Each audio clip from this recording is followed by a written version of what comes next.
Olá pessoal, É, dando continuidade à disciplina e início ao módulo 2, a gente vai conversar um pouco predominantemente sobre hidroterapia nessa segunda parte da disciplina. Eu já dividi com vocês parte dos seminários que a gente preparou e dei algumas orientações acerca da preparação desse seminário. O que eu acho que é importante ter são apenas sugestões, vocês se sintam livres para colocar o que lhe convier. E no encontro de hoje eu vou conversar com vocês um pouco acerca dos princípios e propriedades físicas da água, tá? É uma aula muito breve. Bom, quando a gente fala de princípios e propriedades físicas da água, é importante que nos remetamos então às propriedades da água estacionária, ou seja, água parada.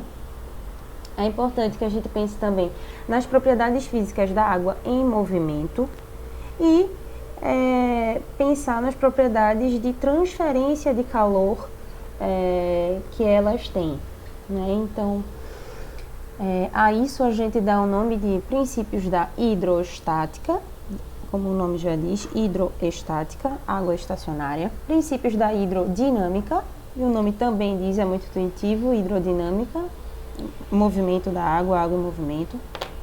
E princípios da termodinâmica, que estão implicados então, né, o movimento e as alterações de temperatura, tá?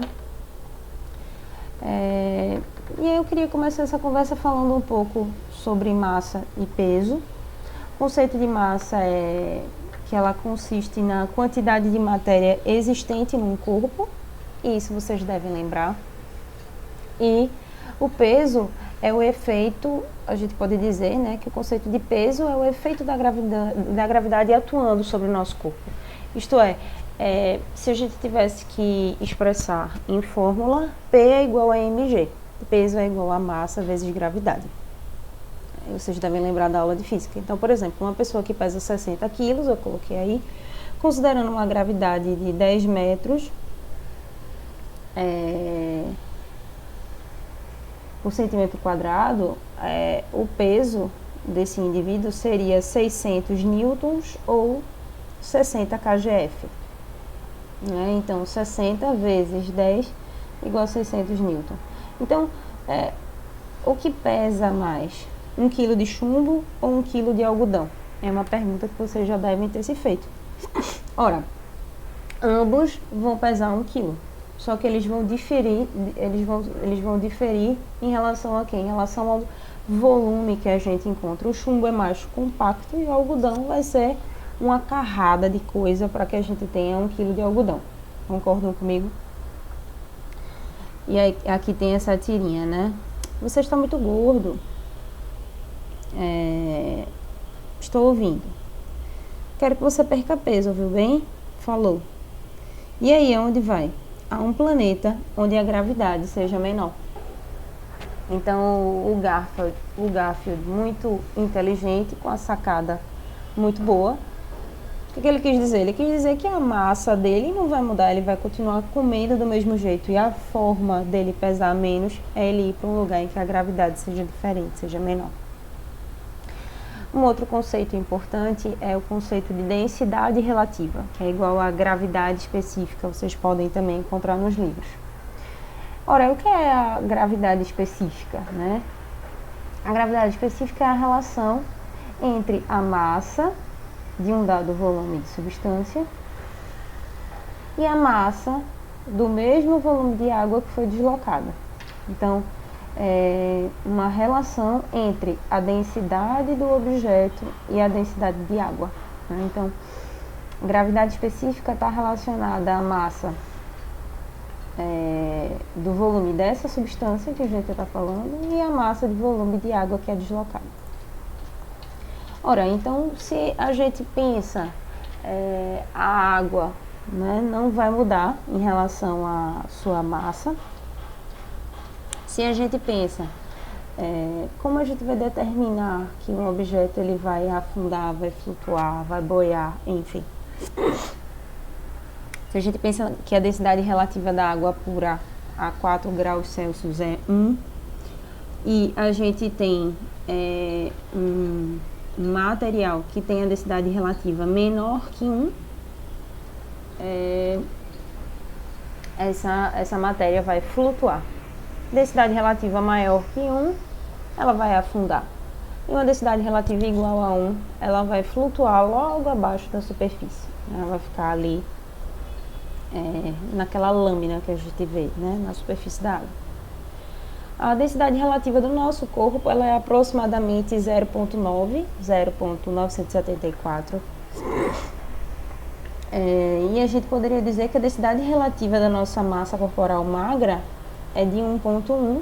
E aí, quando a gente fala em massa corporal magra, queria que vocês trouxessem à mente que ela é correspondida por nossos ossos, músculos, tecido conjuntivo e nossos órgãos. E quando a gente pensa na densidade relativa da nossa massa gorda, né, massa gordurosa, a gente está falando da massa corporal essencial e do excesso de gordura que a gente tem. E aí a gente tem uma densidade relativa de 0,9, né? Então, a grosso modo, se a gente fosse pensar que o indivíduo fosse composto somente por massa magra, o que ia acontecer? 1,1 maior que 1. O indivíduo ia afundar se ele fosse composto somente de massa magra, ao passo que se o indivíduo fosse todo gordinho, repleto de lipídio apenas, o indivíduo iria flutuar, uma densidade relativa quando comparada da água menor, tá?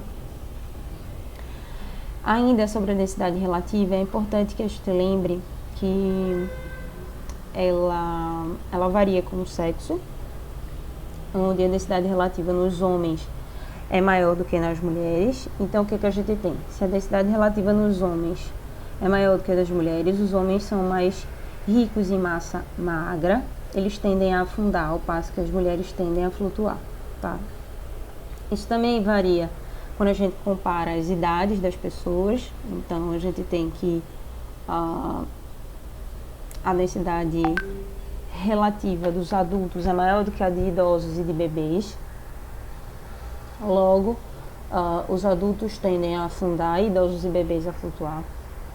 Isso também tem interferência da quantidade de ar que a gente tem no nosso pulmão.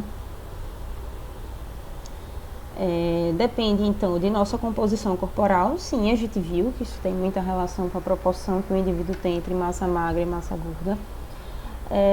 E depende da forma, né? A gente pode ter um lado do corpo com maior densidade relativa, tendendo então a afundar. E vocês podem ver isso em pacientes que têm algum tipo de assimetria, um comprometimento de um hemicorpo específico, tá? Agora, falando um pouco sobre flutuação e empuxo, a gente pode dizer que a flutuação ela corresponde a uma força para cima que se dá em direção à superfície, que é gerada pelo volume de água que foi deslocado. Então, é uma força que nos puxa para cima.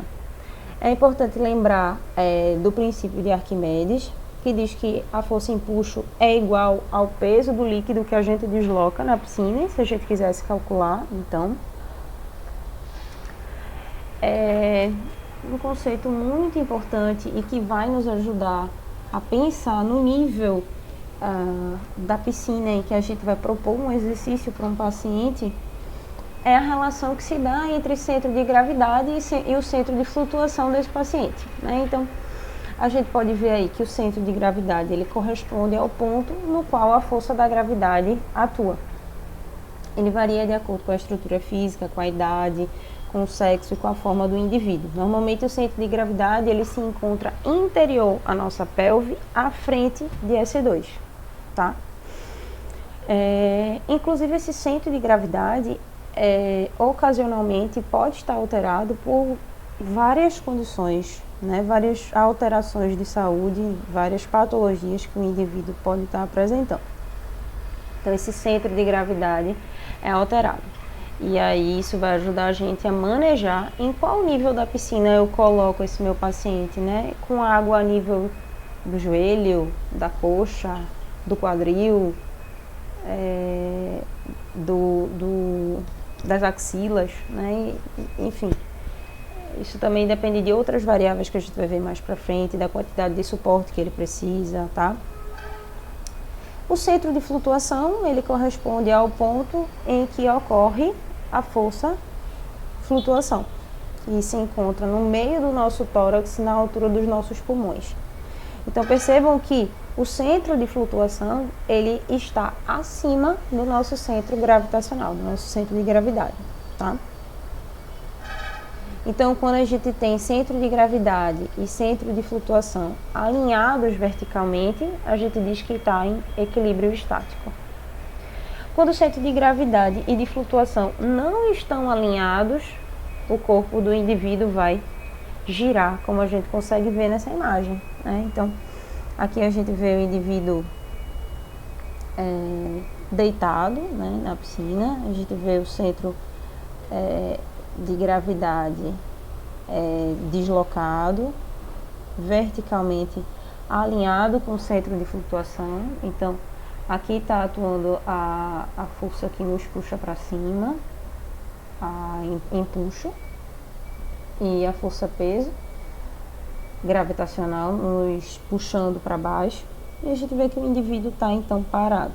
Ora, quando essas forças, né, a força de flutuação, que está aqui no membro superior direito desse indivíduo, e o centro gravitacional está aqui interior à pelve, frente de S2, não estão alinhados, o indivíduo gira, né? Então, se a gente não tem um alinhamento vertical desses pontos, o indivíduo vai girar, seja para cá, sentido horário, seja anti-horário, tá? Não só o indivíduo, mas vocês vão ver que também os aparelhos terapêuticos que a gente usa, eles também giram, a depender da pressão que a gente está exercendo sobre esses equipamentos, né? Então, um outro conceito relevante é falar sobre o efeito metacêntrico, que corresponde a uma relação que se dá entre nosso centro de gravidade e nosso centro de flutuação. Lembrando que o nosso centro de gravidade está na altura da pelve, à frente de S2. Nosso centro de flutuação está na altura do tórax, está no tórax, no nível dos pulmões, né? Então, esse efeito metacêntrico nos diz, ele é alterado pelo movimento, pela forma do corpo, e isso induz efeitos rotacionais que eu vou mostrar para vocês, né? Então, aqui a gente vê a força da gravidade atuando sobre o ponto B, P é igual a mg, a gente já conversou, e aqui força F, força de flutuação ou empuxo puxando para cima, alinhados verticalmente. E aqui a gente nota que o objeto está aqui, né, belinha, houve um deslocamento, então belinha está aqui, a força de flutuação está aqui e a força gravitacional, né, a força peso não está alinhada, o que fez com que esse balde, né, ele girasse. E aqui a gente tem a formação de um ângulo alfa, tá? Então, notem que a força, né, de flutuação está aqui para cima, e a força peso está atuando aqui, causando então um deslocamento, né? Esse desalinhamento aqui causou um deslocamento, ele saiu daqui e se projetou aqui para frente, formando um ângulo, tá? Então comparem, né? Então vejam aí.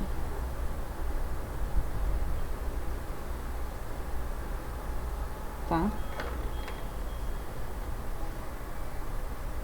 Graças a esse efeito metacêntrico que eu estou falando para vocês, né? O efeito metacêntrico nada mais, nada menos que a relação que se dá entre nosso centro gravitacional e nosso centro de flutuação.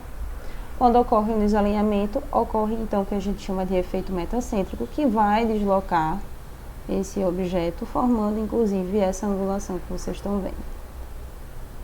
Então, se M, né, visualizem aqui essa imagem, gravidade para baixo, flutuação para cima, o objeto está estático. Se M está acima do centro de gravidade, o corpo retorna para a posição inicial, volta para cá, para a esquerda. Se M abaixo do centro gravitacional, o corpo gira para uma nova posição, né? Então, imaginem aqui essa situação. Imagine, ao invés de imaginar pelo retorno, entendam primeiro a alteração da posição. O centro de gravidade está aqui, a flutuação está aqui, M está abaixo do nosso centro de gravidade. O corpo vai então se deslocar. Tá? Se deslocou. Ora, quando M vai acima do centro de gravidade, retorna para a posição inicial. Sim, porque houve um alinhamento do centro de gravidade com o centro de flutuação. Tá? Então aqui eu friso M acima de G e retorno para a posição inicial. Desfez aquele ângulo alfa que a gente viu. Tá? M foi para baixo do centro gravitacional, houve deslocamento. Então imagine aqui, figura A.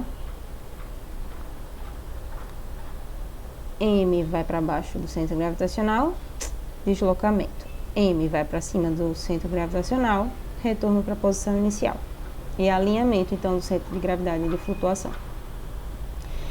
Ah, Débora, mas sim, e aí? O que quer dizer? Qual a implicação disso que você está falando para a gente? Isso vai fazer com que a gente maneje a água de diferentes formas, a depender da nossa proposta terapêutica. Então, a gente vai poder usar a água como uma assistência, a gente vai poder usar a água como suporte e a gente vai poder usar a água como resistência. E aí eu preciso que vocês façam um paralelo com a cinesioterapia. Ora, a gente faz exercícios assistidos, né? Então, ora, esse exercício é passivo, ora, esse exercício é assistido, ora, ele é ativo, ora, ele é resistido, né? Então, essa imagem mostra um pouco dessas possibilidades.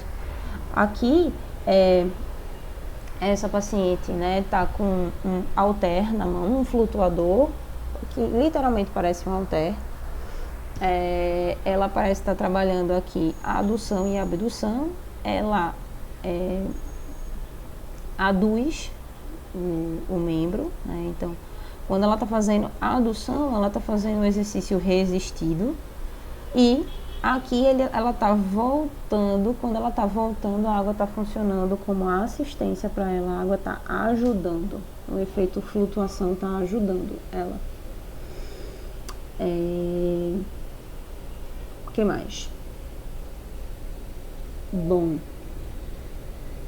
então aqui um outro paralelo que a gente pode estabelecer é que aqui, quando ela está fazendo a adução, a gente observa que ela está fazendo contrações concêntricas, né, para um determinado tipo de exercício, e ela está no retorno, né, na abdução, né, quando ela está aduzindo contração concêntrica. Quando ela está abduzindo, a gente pode pedir para ela simplesmente soltar, e aí seria um movimento abrupto, ou a gente pode pedir para ela fazer uma contração excêntrica, isto é, controlando o movimento para voltar para a superfície da água, tá? E na imagem de baixo, se ela estivesse fazendo adução e abdução horizontais, a água estaria simplesmente ajudando ela, né? Não estaria nem atrapalhando, nem ajudando, né? Ela está ali dando suporte, está fazendo o papel que a gente estaria fazendo na terapia, por exemplo, de anular a gravidade para ela, tá? E aí eu trago uma imagem dos diferentes níveis em que a gente pode trabalhar nos exercícios e a quantidade de peso corporal que a gente encontra nesses diferentes níveis. Então, nesse nível 1, por exemplo, o indivíduo, né, imagine água doce, sim, porque tem a ver com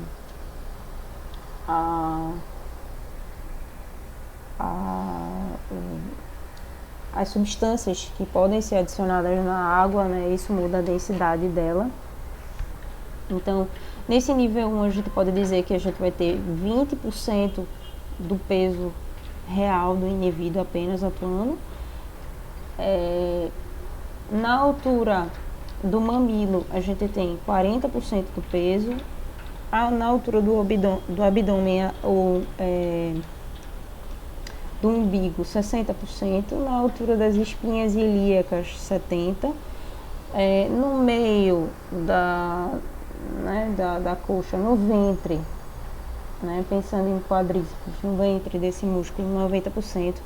E abaixo do joelho, 100% do peso real estariam atuando. E aí eu preciso que vocês façam a reflexão de... Então, os exercícios, eles vão do mais fácil para o mais difícil. Aqui é um paciente que requer muita assistência, pouca assistência. Muito dependente, muito independente, tá? Então, a gente pode brincar na piscina com esses níveis de água para dificultar um exercício ou para facilitá-lo, ok? Uma outra coisa que é importante a gente lembrar, falando agora da hidrostática, da lei de Pascal, que nos diz que a pressão do fluido ela é exercida igualmente sobre todas as áreas de um corpo que seja imerso a uma dada profundidade. E isso é diretamente proporcional à profundidade que a gente está e à densidade, tá? Então, observem nessa figura o corpo dessa mulher imerso. A gente tem a força flutuação para cima, a força da gravidade puxando para baixo. E a gente tem que a pressão hidrostática, ela aumenta com a profundidade. O que isso quer dizer?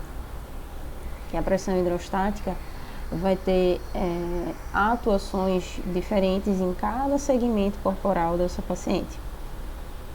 Mas para uma mesma profundidade, essa pressão é igual, tá? Então, quanto mais profundo, maior essa pressão hidrostática. Quanto mais raso, menor. Um outro conceito relevante é falar sobre tensão superficial, que corresponde à força de atração entre as moléculas na superfície de um fluido. Esses efeitos, eles são visíveis por conta da atração em forma de circunferência que ocorre entre essas moléculas adjacentes de água em todos os pontos que a gente observa. Só não acontece isso na superfície, onde essas forças de junção, elas são paralelas, né? E aí eu trouxe uma imagem para mostrar para vocês. Aqui a gente observa, né, mais interno, uma força circunferencial, eu diria, e na superfície forma literalmente um bloqueio, né, uma membrana sob tensão. Então, essa tensão, né, essa força, essa união, ela se dá de maneira paralela e não em todas as direções. Aí aqui a gente consegue ver, ó, por exemplo, uma atração circunferencial, né, então tem uma molécula e várias outras ao redor dela, correm em todas as direções. E aqui na superfície da água, uma atração paralela que forma então uma membrana sob tensão, tá? Um outro efeito importante é o efeito da refração,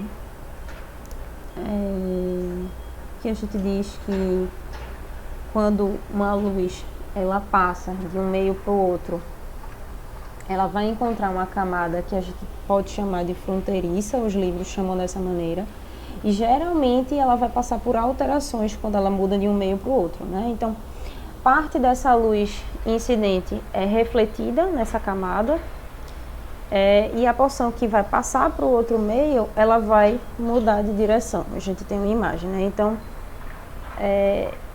a luz incidiu sobre esse meio, parte disso voltou, parte disso vai passar e vai mudar de direção. A esse deslocamento ou essa mudança de vetor a gente chama de refração.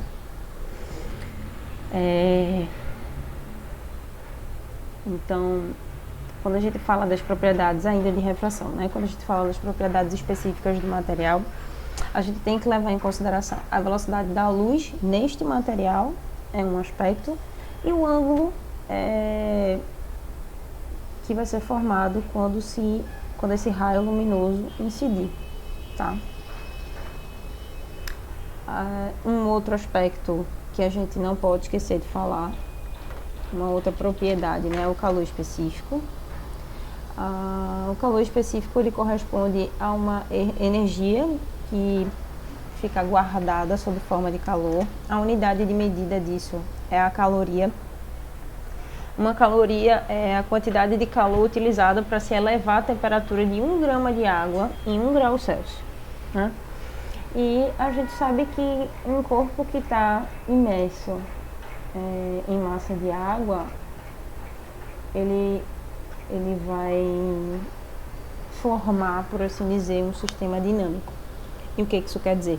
Isso quer dizer que vai haver uma constante troca de temperatura do que tem maior para o que tem menor temperatura, igualando-se, tendendo a se igualar. Quem tem maior temperatura vai ceder seu calor para quem tem menor, né? Isso é a primeira lei da termodinâmica que diz pra gente que esse conteúdo de calor, isto é, essa energia do sistema, ela permanece a mesma. Então, esse calor não se perde, ele é transferido de um corpo para o outro. E aqui eu trago para vocês algumas referências para vocês estudarem. Uma possibilidade é o livro do Becker, uma outra é esse segundo livro, que eu não sei se tem na biblioteca também, o Cuore. E o terceiro, que eu acredito que tenha na UPE, mas não tenho certeza, e no qual eu me baseei para fazer essa aula, é o do Ruotti, que eu acho que vocês estão vendo aqui, Reabilitação Aquática, da editora Manoli, tá? É isso, pessoal. Bons estudos. Obrigada pela atenção.